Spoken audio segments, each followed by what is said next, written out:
بسم اللہ الرحمن الرحیم۔ السلام علیکم۔ میرا نام احمد نواز ہے اور اپنے اس چینل ارض مقدس پہ آپ کو خوش آمدید کہتے ہیں۔ آج کل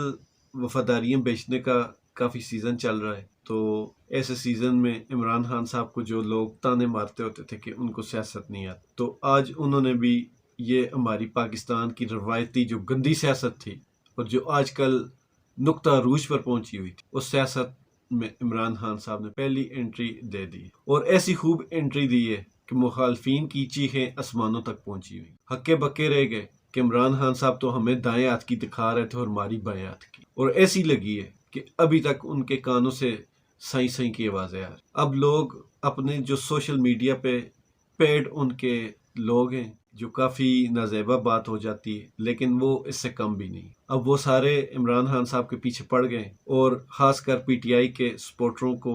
ٹارگٹ کر رہے ہیں اور ان کو اکسا رہے ہیں کہ یہ وہ کون سا خان تھا جس نے کہا تھا کہ نہ میں جھکوں گا نہ میں بکوں گا، اور وہ تو لیٹ گئے چودھریوں کے آگے۔ یہ گندی باتیں سوشل میڈیا پر تواتر سے چل رہی ہیں اور یہ ساری دنیا کو پتا ہے کہ اس طرح کی گندی زبان صرف نون لیگ استعمال کرتی۔ اس معاملے میں پیپلز پارٹی جو ہے وہ سلجھی ہوئی جماعت، اس ساری چیز میں اصل میں یہ فرسٹریشن ہے، ان کو یقین نہیں آتا تھا کہ عمران خان صاحب اتنی بڑی موو ہمارے خلاف چل جائیں گے، اور واقعی عمران خان صاحب نے کمال کیا۔ نئی اچھی بات تھی بلیک میل ہونا، لیکن وہ کیا کرتے، اب اس سیاست میں ان کے پاس انہوں نے کوئی آپشن چھوڑا بھی نہیں تھا، کوئی آپشن نہیں تھا ان کے پاس، وہ یا تو خود سے گھر چلے جاتے یا یہ بھیج دیتے، تو انہوں نے شروع سے کہا تھا کہ میں لڑوں گا، اور وہ کھڑے ہو گئے اور ایسے کھڑے ہوئے کہ پلٹ کر جو وار کیا تو سامنے والے ہکا بکا رہے گئے۔ میری ان بھائیوں سے گزارش ہے جو کہہ رہے عمران خان صاحب لیٹ گئے، ان کو صرف ایک گزارش کروں گا، عمران خان صاحب چودھریوں کے گھر نہیں گئے۔ آپ کے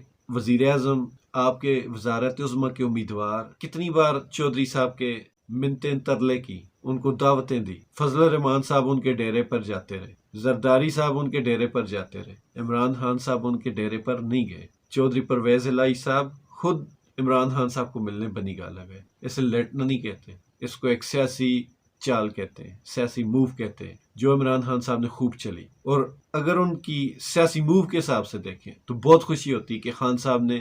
آپ جیسے لوگوں سے لڑنے کے لیے یہ سیاست سیکھ لی۔ آپ لوگ اس گندی سیاست کے بہت زیادہ ماہر، اب عمران خان صاحب نے یہ توڑنے توڑانے والی سیاست شروع کر۔ مجھے پہلے بھی لگتا تھا کہ خان صاحب نے اتنی محنت سے پاکستان کی معیشت کو سنبھالا دیا، کرونا کے دنوں میں بھی اس معیشت کو ڈوبنے نہیں دیا، تو وہ سارا کچھ کیسے کسی کے ہاتھ میں دے سکے؟ لیکن پھر بیچ میں ہمارے سینئر جو صافی صاحبان ہیں انہوں نے بار بار کہا کہ نمبر گیم میں عمران خان صاحب کمزور ہے، وہ سارے لوگوں کو لگنے لگا تھا لیکن مجھے نہیں لگا تھا۔ میری ساری ویڈیوز دیکھ لیں، مجھے ایک بار بھی نہیں لگا کہ عمران خان صاحب جائیں گے۔ وجہ صرف ایک تھی کہ عمران خان صاحب نے جو اتنا کچھ بنایا ہے لوگوں کو ابھی نظر نہیں آ رہا، اور حقیقت انہوں نے بنایا ہے، بہت کچھ بنایا ہے، اپنی قوم کے لیے بہت کچھ بنایا ہے، ابھی تو کچھ دنوں میں اس کا پھل کھانے کا ٹائم ہے، اور یہ اپوزیشن کو پتہ ہے کہ جس دن یہ پھل پک گیا اس دن سے ہماری سیاست دفن ہو جائے گی، ہماری سیاسی موت واقع ہو جائے گی۔ اس لیے وہ چاہتے ہیں کہ وہ پھل کھانے سے پہلے پہلے عمران خان صاحب کو ہٹا دیں، اور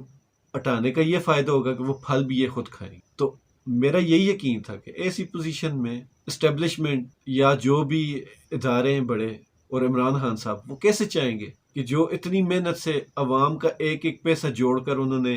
اپنی معیشت کو مضبوط کیا وہ پھر ان کی گود میں ڈال دے؟ ایسے نہیں ہو سکتا تھا۔ لیکن نمبر گیم کمزور ہونے کے بعد جو عمران خان صاحب نے آج اپنی چال چلی ہے، اب اسے ثابت ہو گیا عمران خان صاحب اب کھڑے ہیں، ڈٹ کے کھڑے ہیں، اب وہ کہیں بھی نہیں جائیں۔ باقی پرویز الہی صاحب نے اخلاقی طور پر اپنا جو اخلاقی وزن تھا وہ بہت کم کر لیا، اب آگے ان کے پاس وزارت اعلیٰ ہے، اس میں اگر وہ ڈیلیور کرتے ہیں اور عمران خان صاحب کو مضبوط کرتے ہیں تو شاید ان کی عزت بحال ہو جائے، لیکن انہوں نے اپنا وزن بہت کم کر لیا، اور چانسز ہیں کہ شاید وہ ڈیلیور کریں، کیونکہ وہ کافی سارے بندے بھی توڑ کے لے کے آئیں گے، اور ان کے جو آپس میں شرائط طے ہوئی ہیں وہ الگ بات ہے۔ لیکن یہ چیز بار بار کہنے والی ہے اور خوشی سے کہنے والی ہے کہ عمران خان صاحب نے بہت اچھی موو چلی، جس کو کہتے ہیں کہ مخالفین کو چاروں شانے چت کر دیا، وہ واقعی ایسی موو، اور خوشی ہوئی۔ اور اب امید کرتا ہوں کہ عمران خان صاحب ایک دفعہ مضبوط ہو کر نئے سرے سے اپنی پارٹی کو منظم کریں، نیب کے کیسز کو دوبارہ سے اپنی نگرانی میں ان کو کھولیں، اور ہر چیز کو نئے سرے سے ریویو کریں، اور دیکھیں کہ پچھلے جو 3 سال میں ان کے ہاتھ سے جو چیزیں مس ہوئی ہیں ان کو دوبارہ سے کلیکٹ کریں. کہ میرے حساب سے عمران خان صاحب کی یہ دوبارہ سے سیاسی زندگی ان کو ملی اور اس سے وہ بھرپور فائدہ اٹھائیں، اس کو ضائع نہ. پہلے آپ نعرے لگاتے تھے کہ نہ ڈیل ہوگی نہ ڈیل ہوگی، آپ نے ڈیل بھی دیے، آپ نے ڈیل بھی دیے. اس بار خان صاحب آپ نے نہ ڈیل دینی نہ ڈیل دینی. عوام آپ کے ساتھ ہے، سب کو اندازہ ہو چکا ہے. میں خود آپ کے جلسے میں گیا تھا اور میں نے اپنی آنکھوں سے عوام دیکھی. جتنی عوام آئی تھی وہ ایک عام بندے کا ریویو تھا اور وہ سارے لوگ آپ سے عشق کی حد تک محبت کرتے ہیں. تو آپ ان لوگوں کو بالکل مایوس نہ کیجیے گا. اب آپ ریویو لیں ہر چیز کا اور کسی بھی چیز کو ڈھیلا مت چھوڑیں. ہم عوام، ہم عام لوگ آپ کی طرف بڑی امید سے دیکھ. آپ کی وجہ سے ہم نے بہت گالیاں سنی ہیں، آپ کی وجہ سے ہم نے بہت باتیں سنی ہیں، آپ کی وجہ سے ہم نے بہت ساری دوستیاں ختم کی ہیں، بہت سارے رشتے ناتے ختم کیے، صرف اس وجہ سے کہ آپ ہمارے لیے ایک آخری امید. اس امید کو مت توڑیے. آپ بھی خوش رہیں، میرے پاکستانی بھی خوش رہیں. اللہ تعالی ہم سب کا حامی و ناصر.